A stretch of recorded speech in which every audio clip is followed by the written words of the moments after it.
too, right? Mm-hmm.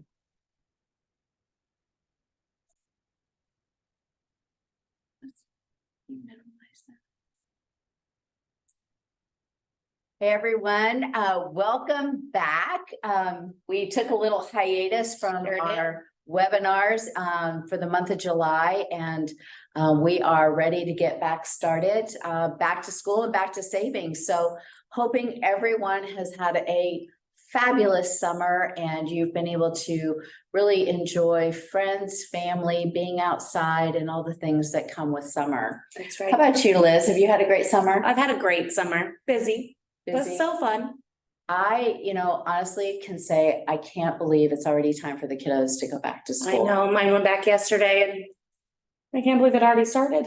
Yeah, I feel like we just ended. Yes, yes. And so we are very excited to join you guys tonight. Thank you for coming out and joining us. Hopefully you're nice and comfy, maybe sitting outside enjoying this beautiful weather, and just chatting with us a little bit about getting back to school and getting back to savings, getting savings back on our mind. So back in that routine. Absolutely. So we're going to get started because your time is valuable and we want you to get the most out of the rest of this day as possible. Also, the chat is open and I am monitoring it. So if anybody has any questions you want to put in there, I can help you. And feel free to, you can unmute your mics if you guys have questions or put any in the chat. This is interactive. This is your time. So it's not just us talking at you and sharing information, but we really want to hear if you've got tips and tricks about savings, about going, getting the kiddos ready for back to school. We want to hear from you as well. So let's get started. So just a few little consumer realities we wanted to share regarding getting back to school. Can you believe this? Now, a lot of you who have kids in school, you probably know this already. I was a little shocked that this is how much we're spending. Yeah. Right. In fact, I think it's a little under what Absolutely. we just talked to one of our colleagues and heard about what she put out this year. She spent 3 kids back. Yeah, a lot of money. So wow, it's expensive to get our kids back in school. And 50% of your kiddos are involved in after school activities. And it's something that we don't always think about. We know they like those after school activities, and we like them being active, but there's a cost involved. And so, tonight we'll talk a little bit about maybe this year you weren't quite prepared for that, but thinking about next year, and maybe it's a special savings account or something like that. So getting that on your mind. And what about this? $220 on extracurricular activities and fees. Crazy. But that's just the fees. That's just the fees, right? I mean, we got travel, food, eating out, the uniforms. Wow. It's a lot and it adds up so fast. It really does. It really does. And so, as parents, you're getting hit hard with all of these, possibly a lot of them are unexpected expenses that you really weren't planning. One of the questions before we get much farther is how many of you, this is the first time you're sending kids off to school? Throw something in the chat. I would love to hear from anyone if this is your first year sending kids off to school. No, doesn't look like it. Okay. Well, we're going to talk a little bit about getting back to school, some things that you probably have already thought about, prepared for, and then we're going to get back into talking about, getting back into that mindset of savings after, because summer costs money. We're doing vacations, the kids are out of school, so you have to have things to do for them. What are some things that parents can, we want them to know about before and after care, Liz? Scholarships. It's always a big one. And I forget as a parent myself that that's what they're there for, is they're there for parents that need that little bit of help, or, maybe it's an unexpected cost. Those scholarships, that's what they're there for. So really check with those camps and clubs and your after-school programs, checking with your school. A lot of them already have a program in place for the before and after. And like we said, you may have already have all of this figured out for this year, but just think about next year and how you can prepare even better for that. For those unexpected costs. You know, I like this, you know, sharing the cost of a nanny. Talk Yeah. about that. I think that was Yeah. something I learned from you. I mean, you know, you have several friends, right? That all have kids. We all make those friends with our kids as parents, right? And we all have to work. So why not find that teenager that after school can come and sit at somebody's house for 2 hours and watch all the kids, and you can share that price, you know? A little less for you, but That's a now this great idea. extra teenager's making a little extra cash. Or maybe you have a friend who's a stay-at-home mom and she needs like a side hustle. Well, that's great for her. Have your kid go hang out with her after school. I love Give her that. a little extra cash. That is a Win-win for both of great- you. Yes, it is. That's a great idea. I love that. Very good. So just thinking about, you know, taking care of the kiddos before and after school. The nanny idea is a great idea, you know, before school as well. So just kind of thinking outside the box about what are some things that you can do to take care of your kids so that because you're working, but also keep your budget dollars. School fees.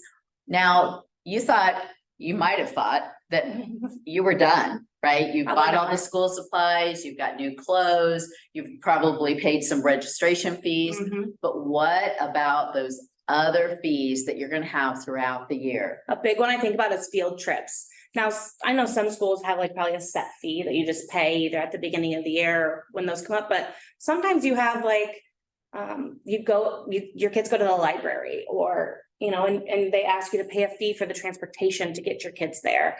Or you have the zoo at the end of the school year and you've got to pay for that. Plus your kid wants you to come with you. So you have to pay for a fee for you to go now and getting into the zoo and riding the bus and taking the lunch. Like it's all these extra And buying the fees. things. Buying the The things. Yep. I mean, there's some schools that have uniforms. I mean, that's just keeping your kid in uniforms. I don't know about the rest of you, but my kid, I feel like grows like a weed. And we already have to buy new clothes halfway through. So you have those uniforms you might have to buy twice a year. But just budgeting for that and remembering that all these little things that have to do with school add up. Yes, absolutely. And electronics and computers.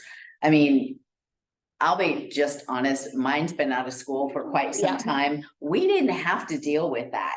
And so that's one thing, that's a huge Mhm. expense. Yeah, we read a consumer report when we were doing this, just that some schools have you buy a Chromebook for your kids. I mean, you're looking $300 to $400. At least, I think the national average, well, I should say the state average was about $770 just for computers. Technology. For technology Yeah. that your kids have to have, because that's the direction we're going.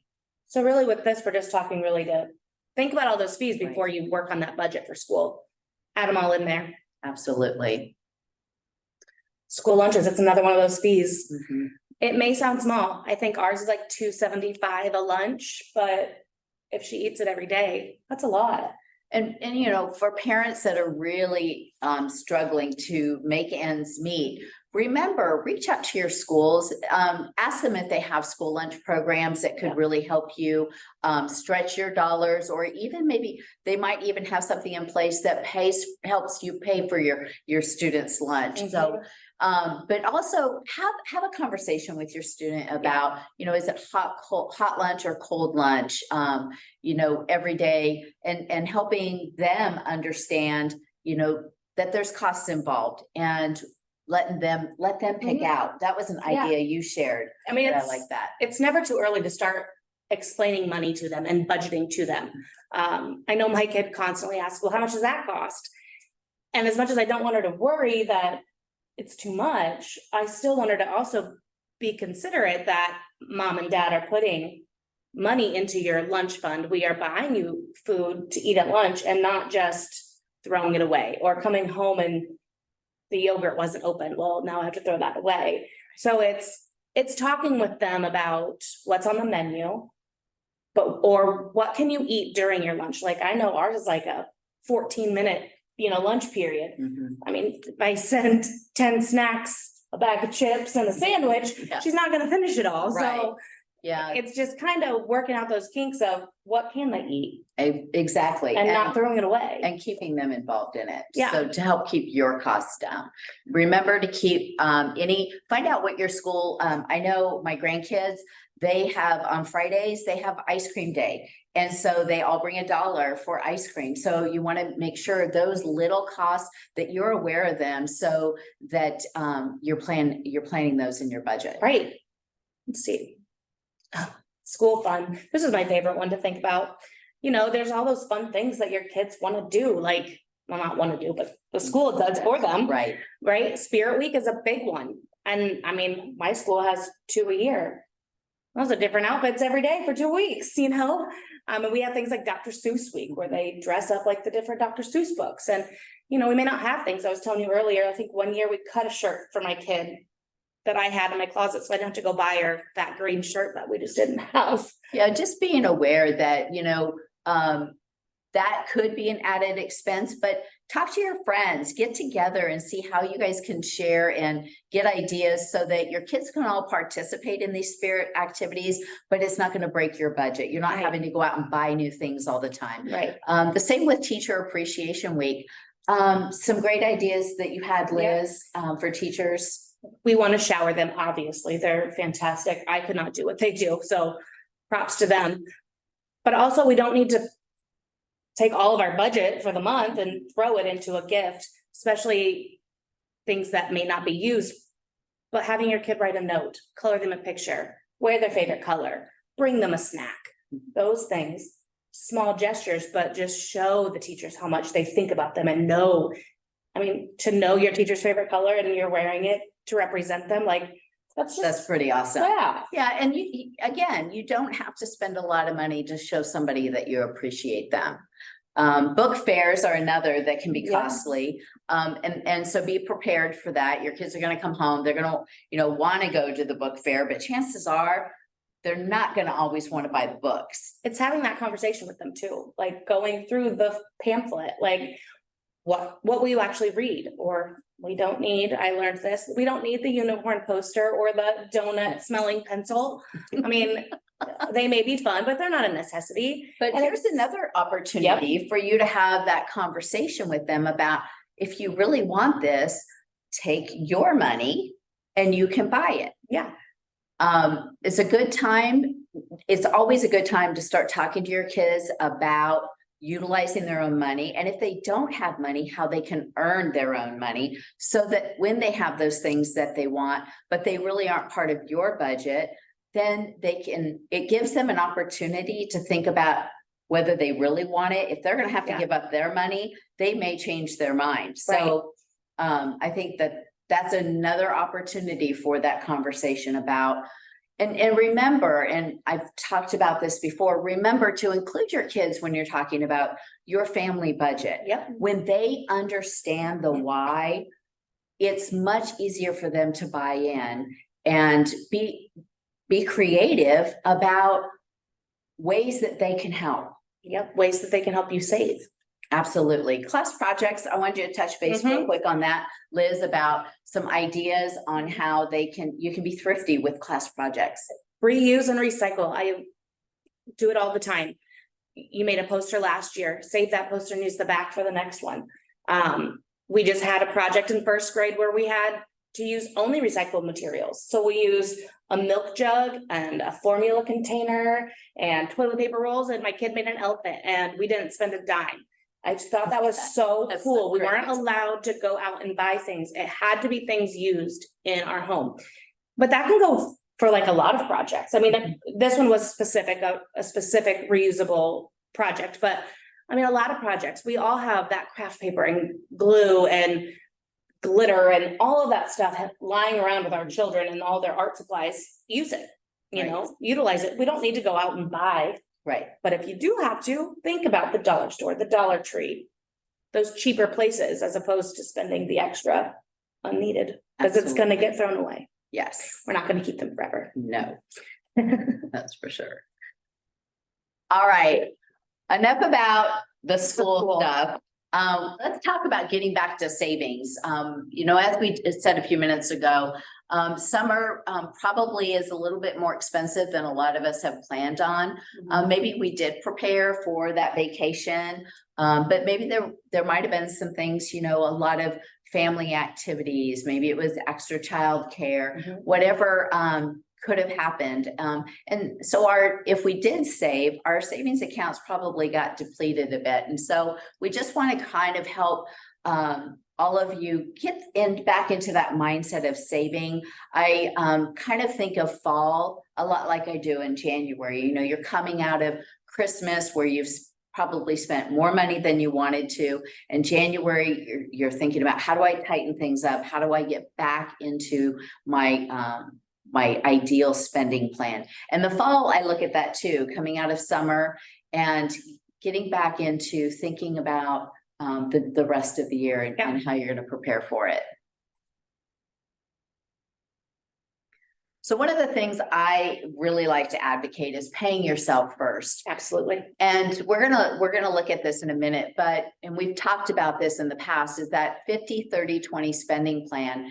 And that 20% of savings, I really want you to think about, that's where you pay yourself first. And you really look at your spending plan and you always make sure that that 20% is being taken care of. And then the rest of it, that 80%, you're really divvying up between all your needs and your wants. We want to save because it helps us reach our goals. Yep. And so number one, you're going to want to identify goals. And Liz is going to talk about that in a minute. We're saving for emergencies. When you save, put money aside for an emergency, then you're less likely to have to rely on credit, high interest credit, to cover that emergency. So think about, starting to put a little bit aside. And I always like to tell everyone, savings can be hard sometimes because we've got, all the things going on. And when you pay yourself first and then you take care of everything else, you're focusing on your future, avoiding high use of credit. So you want to make sure that you're setting goals to help you get there. Yeah. How to make more money on your money. It's our favorite thing. If you've got a savings and you're doing well in it, and you want to make some more money on it, because savings accounts don't earn a whole lot of money, but what's earning a lot of money right now are CDs.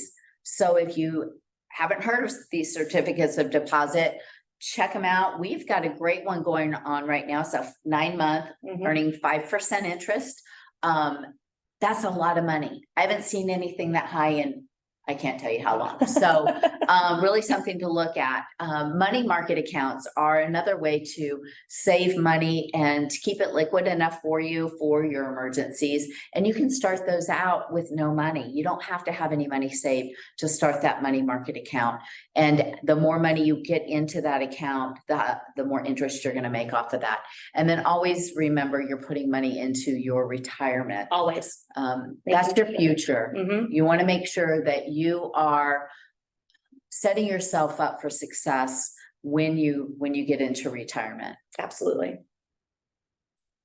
So let's talk about SMART goals. I really like SMART goals. I do too. These are specific, measurable, attainable, relevant, and time bound. So I like this example a lot. Everyone's preparing for their savings and they may say as their goal, I want to save more. Okay, well, you want to save how much more?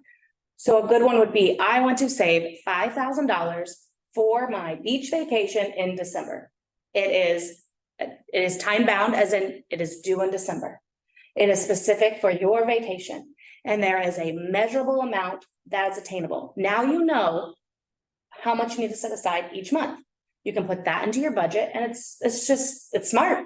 It is smart. It's smart. That is very smart. And now you have a goal to reach. Absolutely. And you can do this for all of your Anything. goals, all of your savings goals. You think if your goal is to get $500 or $1,000 into an emergency fund. Yep.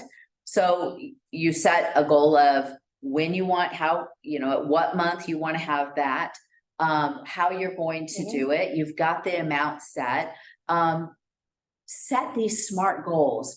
for all of your savings. Yes. Because then it's gonna help you stay on track. And you get excited about it, You like, do. I mean, Yes. I just started a new savings account and I'm, trying to reach my goals, and it is every time I get into it and I get to put that $5 in or that $10 in or however much it is for me to put in that week. It's just so exciting and getting closer and closer, and it's so much fun. It is a lot of fun. And if you are a credit union, one of our members, you know that on your digital banking, you can go out and check your accounts whenever. But one of the things I love about not checking my accounts and I'm direct depositing into my savings account, it grows faster. And I'll go out there one day and I'll be like, oh my gosh, how did I get all this money? And don't be afraid. Don't worry about starting out small.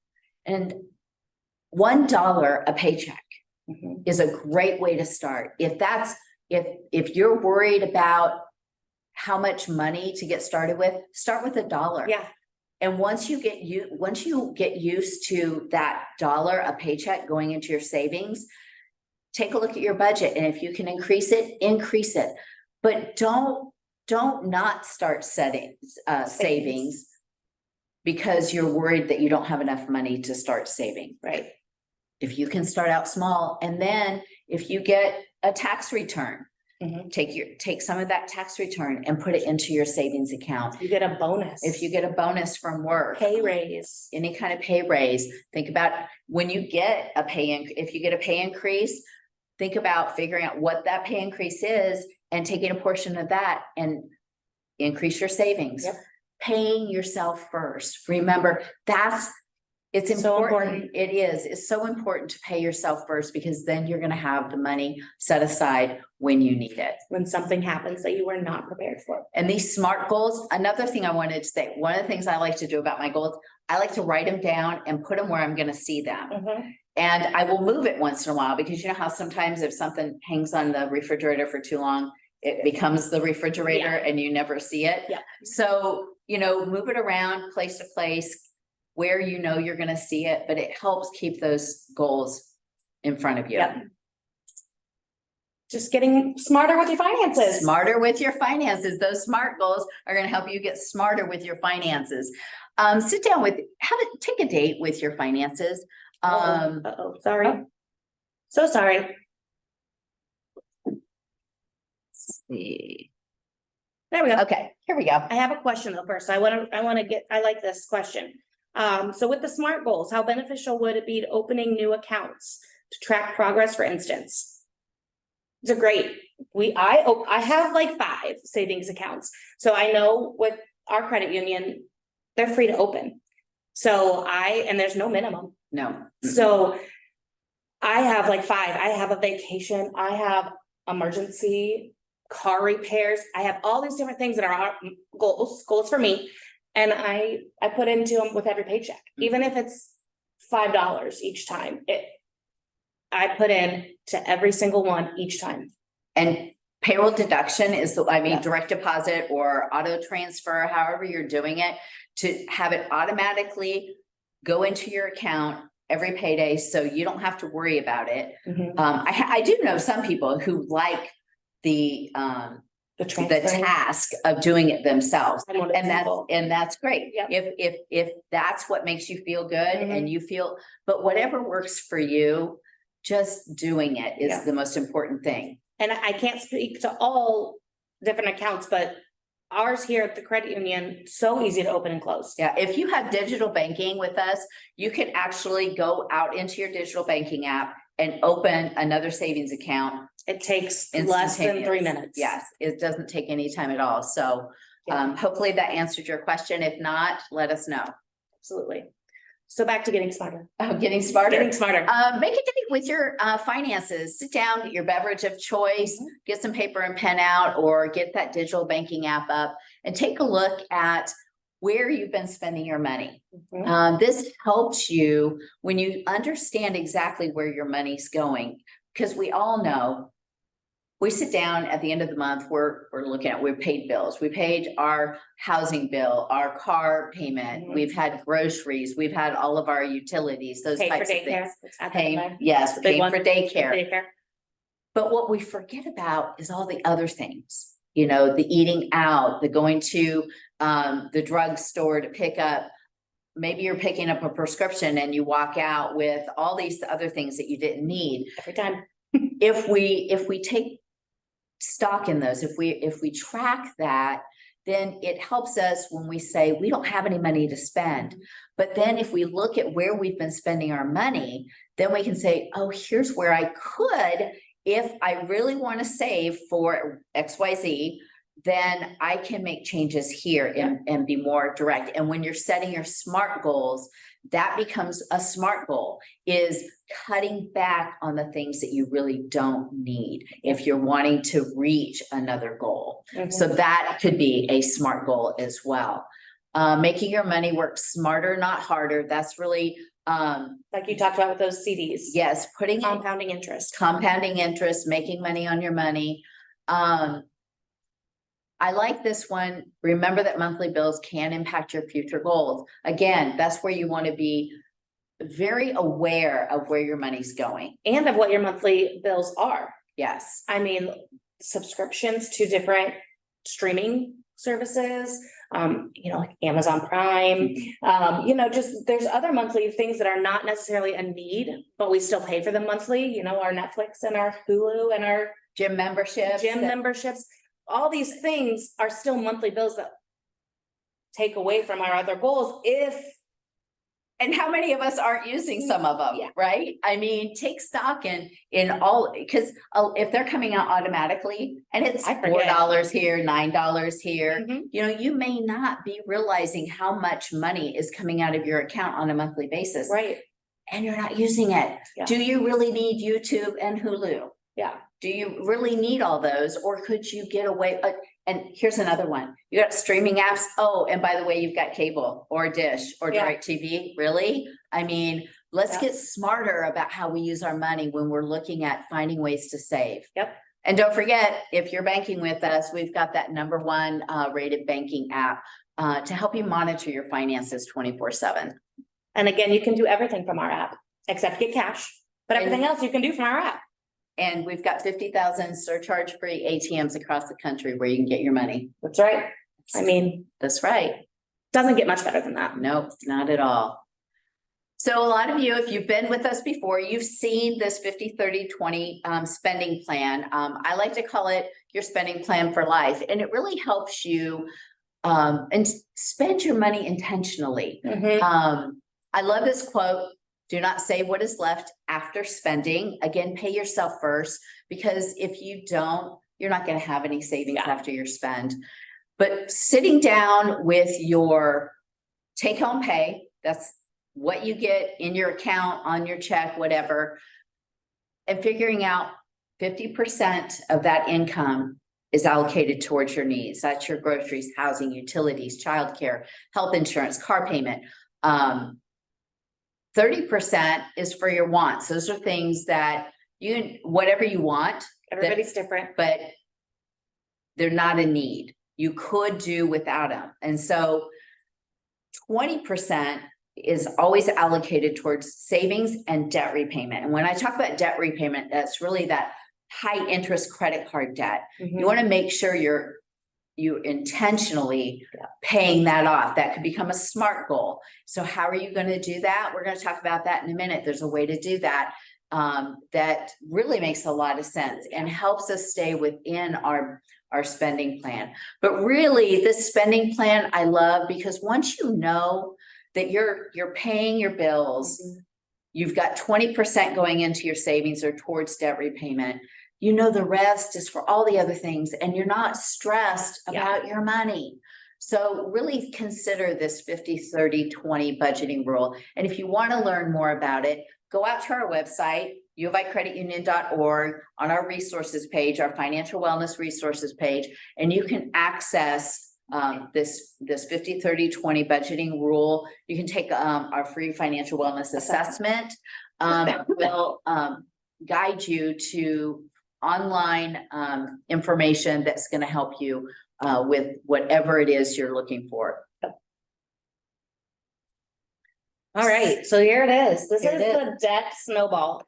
It's very smart. It's very easy to do. I like to do it in an easy way by saying, think you have 5 credit cards and your minimum payment is $25 on each one because I want to do simple math.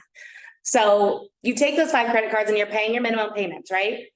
The first thing you're going to do is you're going to take any extra money you can spend, any extra money you can spare per month. Even if it's $10. Yep. And you're gonna put it towards the first credit card. Your And smallest. your I smallest like to one. go with the smallest. Yeah. yes, that you'll get that victory faster. So you take that, say we are gonna take an extra $25. You put it towards the first one, you're paying $50 a month towards that first credit card, and the rest you're just paying your $25 minimum. Once you get this one paid off, then you get to have a victory dance because you paid Okay. off one credit card. But now you get to take that $50 and add it to the next credit card, and now you're paying $75 a month to that credit card. Still have to make those minimum payments on the rest. You cannot forget about those. And what's the number 1 rule while you're doing this? You can't use them. No. Don't use your credit cards while you're doing this. If the goal is to pay off this high interest debt, then don't use it. So make sure when you're starting your debt snowball that you really fit that extra amount that you can start out with into your budget so Yeah. that you don't have to use credit cards while you're trying to get them paid off. Because if you do, this won't work for you. Yeah, You're you won't never get out gonna of get it. it paid. Mm-mm. Paid off. But as what you're gonna find, and I've actually done this with members when I've coached them, we have done a debt snowball, and you would be surprised at debt they came in with, and they were so overwhelmed with all this credit card debt. They're like, what am I gonna do? I'm never gonna get it paid off. And we worked up an amortization schedule with their debt snowball, and within 2 years, they were debt-free as with all of their high interest credit card debt. So it can be done. It works great. And it's such a great feeling. It is. Every time you pay off a credit card, you get to celebrate. You Yep. get to enjoy that victory. And you feel so good. There's that extra weight off your shoulders. Mhm. Now, the debt avalanche is the same thing. It just works in reverse where you're starting out with your largest debt. Some people really want to work on, maybe it's the highest interest card and it's your highest balance. And that's great too. It works the same way. It's just that your wins are going to take a little bit longer because it's going to take you longer to pay off that first credit card. So if you're someone that really wants to see some action right away, like me, like Liz, great, go with the debt snowball. But if you're someone, you're a little bit more patient and you're okay with paying on it and having it pay off in time, then go with the debt avalanche. Yep. Either way, they're winners. Yep. And it gives you an opportunity, pay something off without taking out another loan to pay it off. Yeah. It's a great option. It really is. It really is. And that's it. All right, friends, thank you so much for joining us. Is there anyone that has any questions? I'll throw that out. If anyone has any questions or comments about what we've talked about today, or maybe you have another question that has nothing to do with back to school or back to savings, we'd love to hear that too.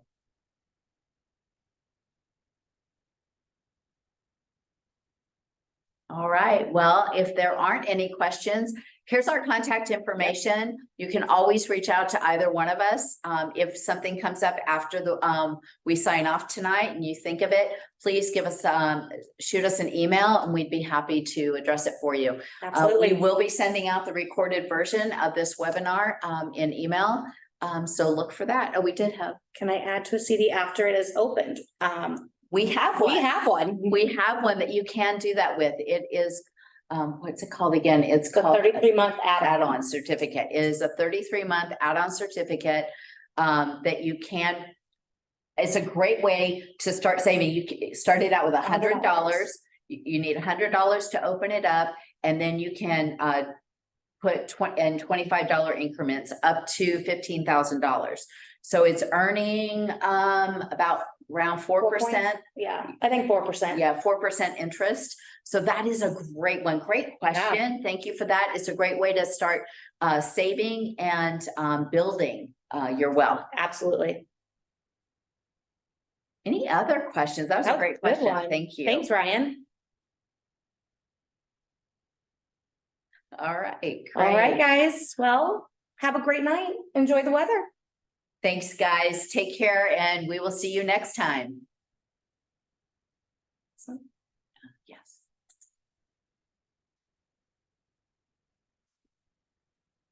It's okay.